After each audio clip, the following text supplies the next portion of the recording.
What up there, anime and manga communities? This is your boy Chidia, or Chidia, whatever the hell it is you want to call me. And today I'm here to talk about HunterxHunter, chapter 347. Now, this week's chapter of HunterxHunter was actually badass. Like, it was really cool, and because of Ging, the head is a freak. Yeah, so basically, let's just hop into it, get this going. So the chapter starts off with Ging and Pariston, basically being drawn down on by those three dudes from last chapter, those soldiers of Muhel. And they decide option 5, which is to waste them both, right? So Muhel starts saying, "Oh, well, I always hated you two anyway, so let's waste them, let's kill them, right?" So then Ging and Pariston run down into this little alley, to this little cave underground area, right? And then Ging is like, okay, well, we got to get rid of these guys because they're being scumbags and assholes and everything. So Pariston's like, okay, so what are you going to do to stop it? So Ging uses his Nen ability, and Pariston's like, is it okay for me to see this? He's like, yeah, of course, it's fine. So what Ging does, instead of using his own Nen ability, he uses Leo Rio's ability, which is like some nigga. This is devastating. Like, if you really think about it, all he needs is an ultrasonic touch. He'll know where you're at and just sends like myriads of punches to your face. And Pariston's like, you dick. And then Ging's like, I'm a dick. And then the other guys are like, you dick. And then after Ging beats up all the people using like the ultrasound stuff to shoot beams through walls and shit, he tells Pariston like, hey, next time, why don't you come at me yourself, bitch? And then he goes back upstairs because Ging deduces like, okay, well, look, this was something orchestrated and set up by you, and I knew that from the start. But I just wanted to humor these guys so that they could feel like they did something.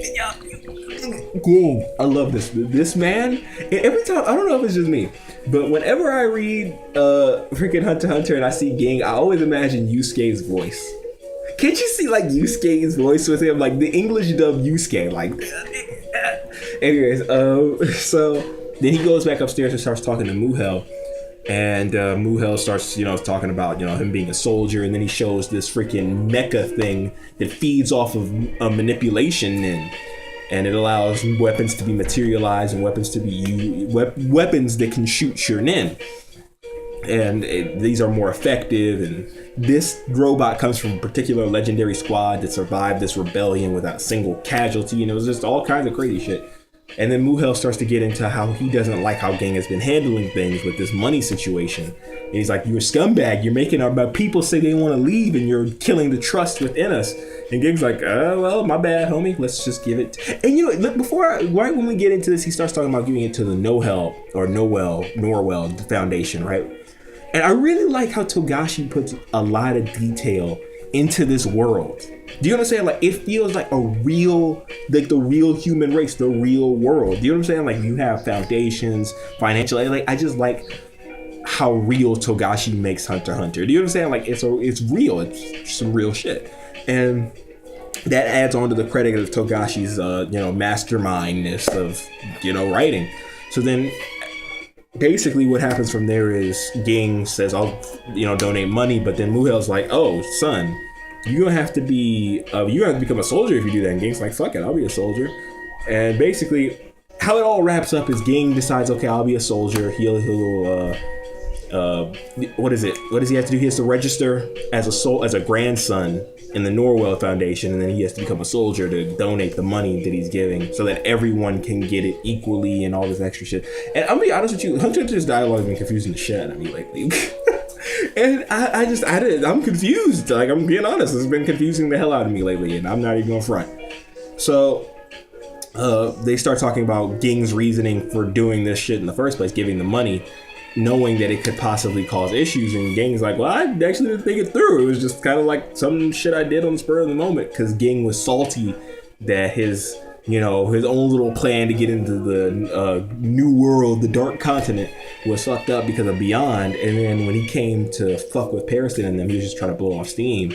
But instead he ended up joining them, because so Ging is a nigga who is completely by the wind. Like, he does just whatever the fuck pops into his head, which is cool. I like characters like that, because I'm kind of like that. But anyways, Then Harrison comes back in the room and he's like, yo, it's official.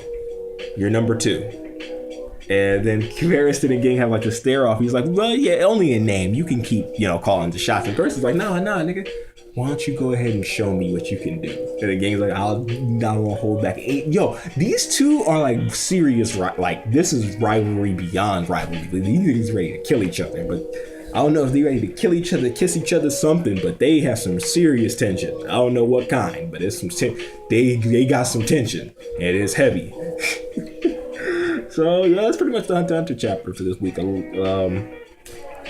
I'm like I keep saying every chapter, I'm just ready to get into the Dark Continent. Like the hype is done. Let's get in there. Just yeah. So yeah, that'll be my Let's Talk for Hunter. And yeah, I'll go ahead and sign out. This is your boy Chitty signing out. Please be sure to rate, comment, and subscribe, and do other things to help Black Brother thrive. And yeah, peace out, anime and manga communities.